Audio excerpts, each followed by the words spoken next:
Hi everyone, it's Mel, and today I'm going to be giving you guys a brief overview about the concepts of flashbacks and illusions. So let's start off with what is a flashback. A flashback is when the current plot of a movie or a story is interrupted so that a scene from a character's past can be shared with the reader. It can also change one's perspective of a character. So in other words, it is bringing a scene from the present and bringing it all the way back to something meaningful that happened in a character's past. It is something that sparked a memory and that can help you further understand why a character is the way he is.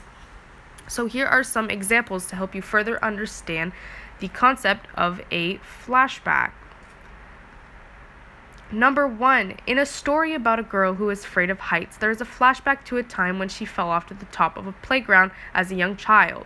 So now the reader can understand why the girl is so afraid. The reader now has a further understanding of why the moment that marked her in the past makes her who she is in the future. Now without this flashback, we will not be able to fully understand why she is so afraid. Number 2, in the children's movie Up, the old man has a flashback as he remembers meeting his wife and marrying her. Unfortunately, she had passed on.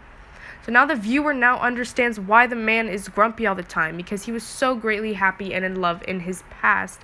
And now that his wife has passed on, he is grumpy and miserable. Again, without this flashback, we would not be able to pinpoint why the man is so grumpy. This flashback helps you to further understand the character. Now, if you are having trouble identifying a flashback, here are some tips and tricks to help you. So often early emotional and physical warning signs concerning a character's mood or even the soundtrack in a movie. So this can really help you figure out when the flashback will occur. After a flashback has occurred, the story will always move forward from a different angle. You will be able to further understand more about the character, more about the story, and go on with the movie in a different angle, a different speed.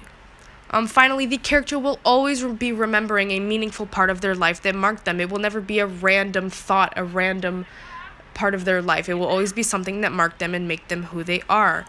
Now, what is an allusion? So an allusion is a figure of speech that references a person, place, or a thing. It is often used to state complex ideas in simple ways.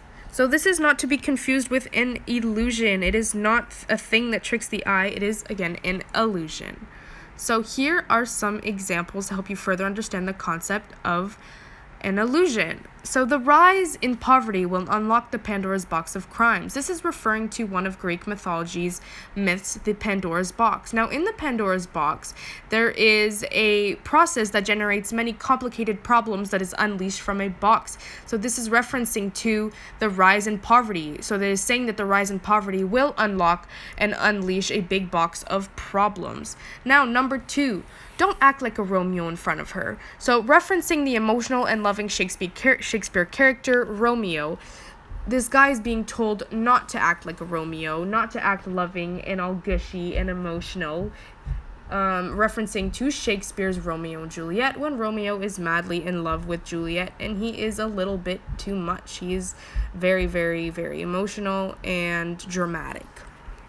So if you are having trouble finding ways to pinpoint an illusion in a story or in a movie, here are some tips and tricks to help you with that.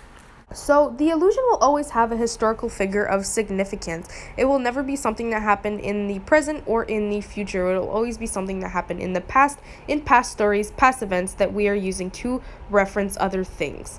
Number 2, we will most likely reference the Bible, Greek mythology, or Shakespeare. Those are the top 3 main references that we use because there are so many parallels between those 3 things and life situations and just society right now in this day. And if you are having trouble pinpointing and finding an illusion, this is something that can help you. So what part of a sentence or a paragraph talks about something by relating it to something that comes from outside the text? So what part of your story, what part of your movie is relating back to something that happened in another movie or in another, text? What is not a part of your movie, but what is something that is historical, that something is referenced to? So that is all I have for you guys today. Thank you so much for watching, and I hope this gave you a better understanding of what a flashback and an illusion is. Bye!